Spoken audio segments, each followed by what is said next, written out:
So the question is statement based question है। पहला है area under velocity time graph gives the distance travelled by the body in a given time. तो मैं आपको बता चुका हूँ, दोनों ही स्टेटमेंट पे आपसे ग्राफ के बारे में डिस्कस किया गया है। तो मैंने आपको पिछले ही क्वेश्चन में बताया था अभी कि अगर फिजिक्स में आपको ग्राफ दिया हुआ है तो या तो आप उसका एरिया निकाल सकते हैं या फिर उसका आप स्लोप निकाल सकते हैं। ग्राफ जो है कुछ इस तरह से दिया जाएगा, यहाँ पर x की फिजिकल क्वांटिटी होगी, यहाँ पर कोई y फिजिकल क्वांटिटी होगी। तो एरिया क्या हो जाएगा बेटा आपका, ये हो जाएगा y एक्सिस पर जो भी फिजिकल क्वांटिटी है इंटू x एक्सिस पर जो भी फिजिकल क्वांटिटी है, और स्लोप क्या हो जाएगा आपका, जो y एक्सिस पर फिजिकल क्वांटिटी है डिवाइड बाई x एक्सिस पर जो भी फिजिकल क्वांटिटी है। ठीक है, अब हमसे पूछा है वेलोसिटी टाइम ग्राफ। तो वेलोसिटी टाइम ग्राफ है भैया, तो वेलोसिटी टाइम ग्राफ का क्या मुझे डिस्टेंस या डिस्प्लेसमेंट दे सकता है। तो अगर मैं इसका एरिया निकालता हूँ तो एरिया क्या करना पड़ेगा मुझे, y divide by Y into x.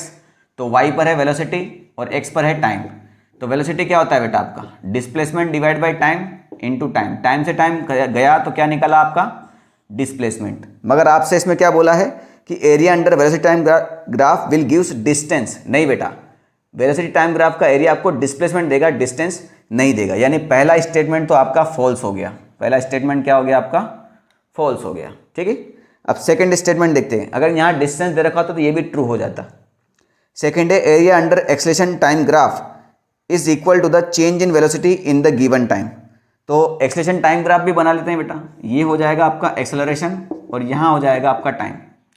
अब इसका क्या निकालने को बोला इसने, एरिया। तो एरिया वही मैंने बताया अभी, इसका एरिया क्या हो जाएगा, ये हो जाएगा एक्सेलरेशन इनटू टाइम। अब एक्सेलरेशन होता है आपका change in velocity divide by time into time. Time से टाइम खत्म हुआ तो क्या देता है ये, चेंज इन वेलोसिटी। तो यहाँ पर हाँ equal to change in velocity लिखा है, यानी सेकंड स्टेटमेंट आपका ट्रू है। तो पहला फॉल्स है और दूसरा ट्रू है। तो first is incorrect and but second is true. Option number D में दिया हुआ है आपको। ठीक है।